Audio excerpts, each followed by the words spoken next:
What's cracking, everybody? You're back with Mr. Berger.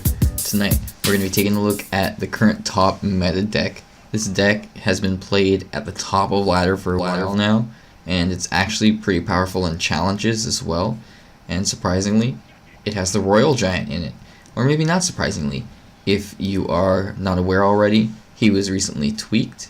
And, you know, it was kind of like a way that made it so that it was easier for the opponent to respond to him. But ideally, they wanted it to be kind of a bit of a nerf for the over-leveled aspect of him, but a bit of a buff for having him at, you know, the same level, so that he's more viable in the tournament standard level and things like that. So that being said, the change that they made to him, the range reduction and the damage increase, makes it so that he's actually pretty decent in tournaments, or in tournaments level standard.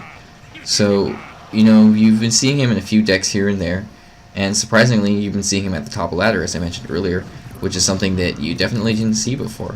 You know, he's definitely all over the place right now, and I think it'll be just a bit of time before he dies out, and he'll eventually, you know, fall off the map a little bit, you know, and something else will take his place, or, you know, he'll be getting nerfed like they always do. They nerf the really powerful and really high usage rate cards, and then something else will take that place and, you know, get as buff as he is right now. So anyway, get him while he's hot, right? You know, he's really strong right now, so play him, try him out, try this Royal Giant deck out.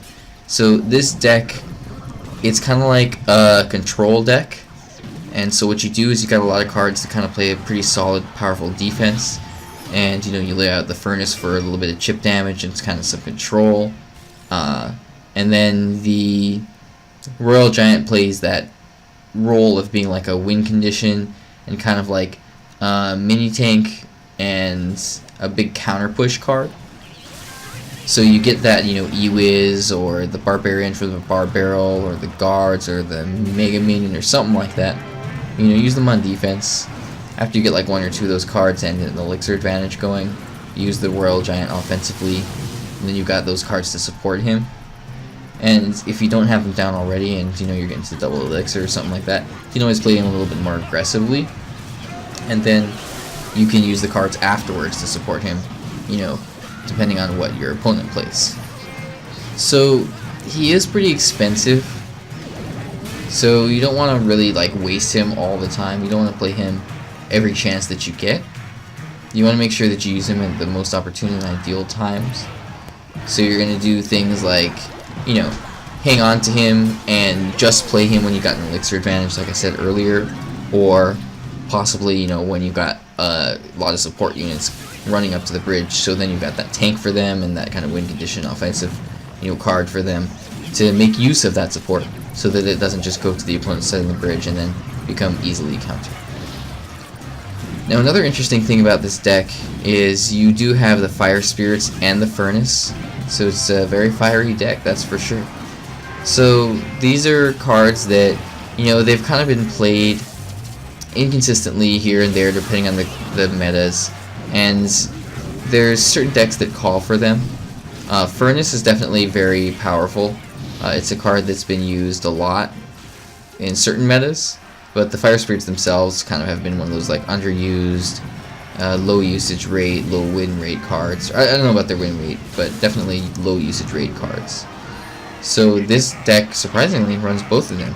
So you got plenty of things to answer, you know, swarm units, minion hordes, skeleton armies, goblin gangs, so on and so forth. Now you've got the Bar Barrel in this deck too, and the Bar Barrel is honestly, it's pretty cool. It's pretty legitimate right now. You know, it was one of those cards that landed very softly, and they slowly buffed it and tweaked it, and they had to kind of keep buffing it and buffing it and buffing it, and then they gave it that tweak where they reduced it down to 2 elixirs, so it became a more viable replacement for the log. And they reduced its range, I believe, too, so it got really short range.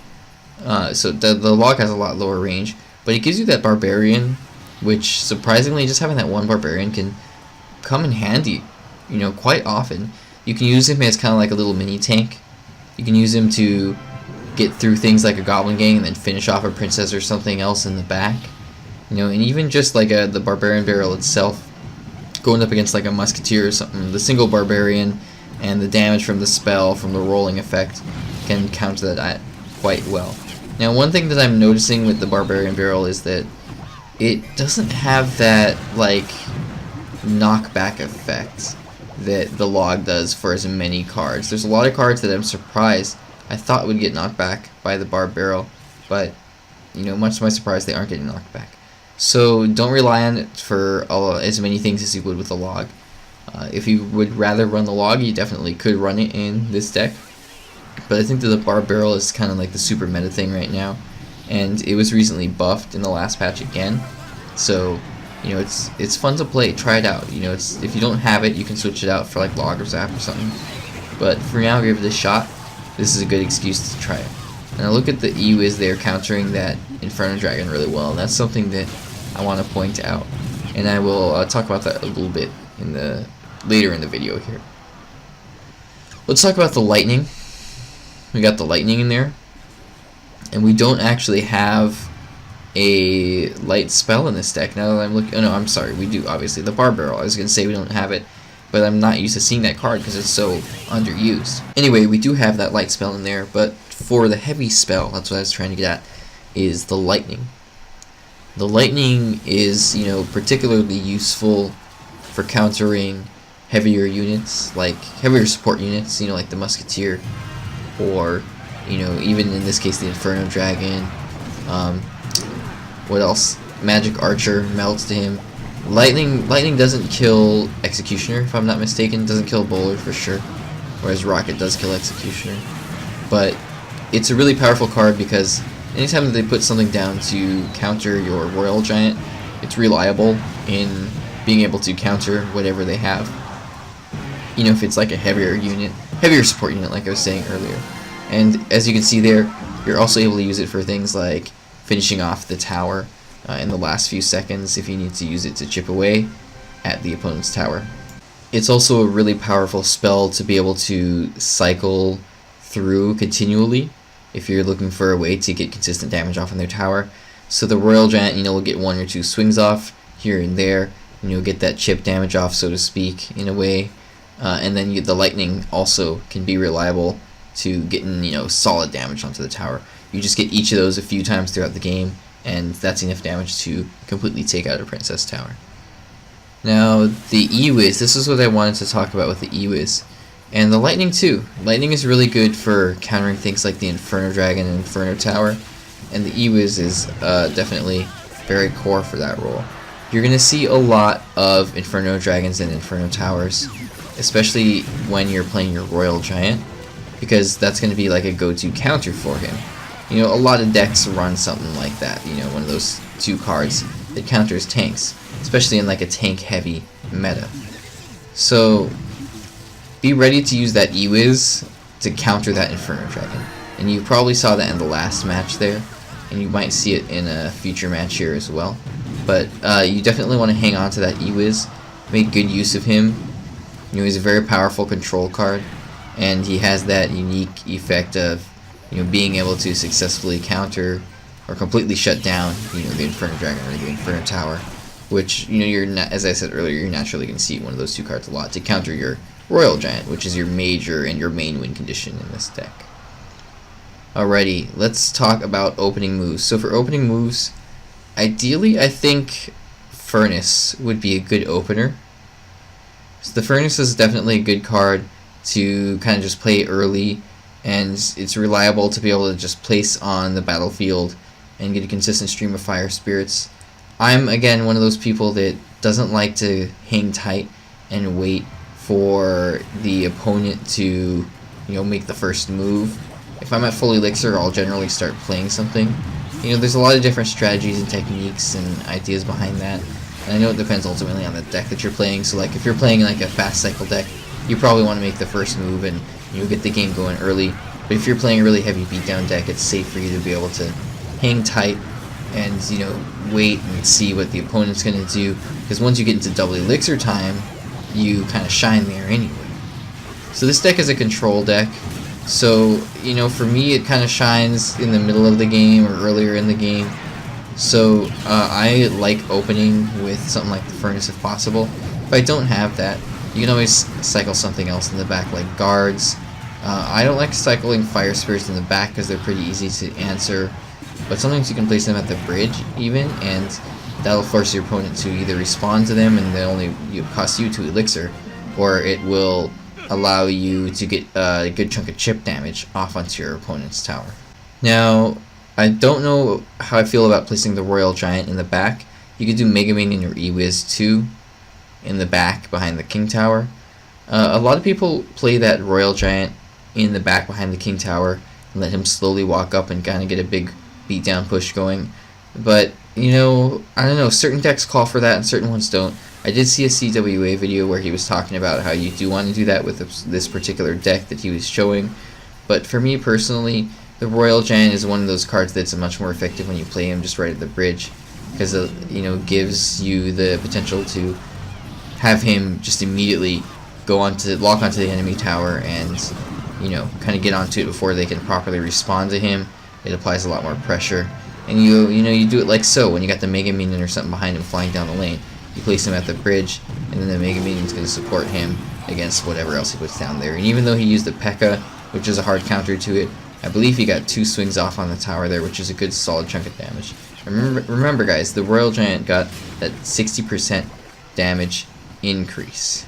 So it's definitely, you know, he hits really strong right now if he does connect to the tower. It's easier to respond to. You know, it takes him a lot longer to get to the tower, but if he does get to the tower, he does a lot more damage.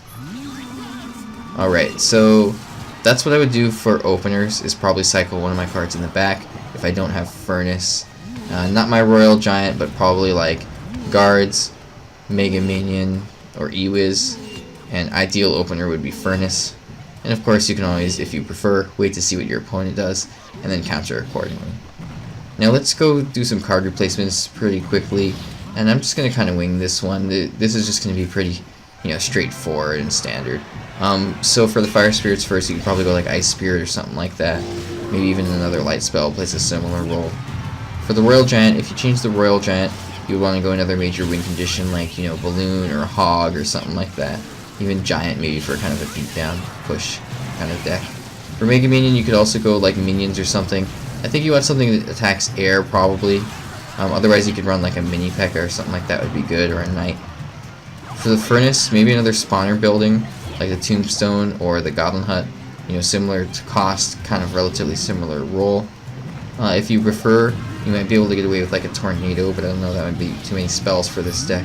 It does have some splash synergy, so that might be decent. For the Barbarian Barrel, you could always run Log. That's always going to be a viable replacement. If your Zap is your preference, you know, like me, then you could definitely run Zap as well.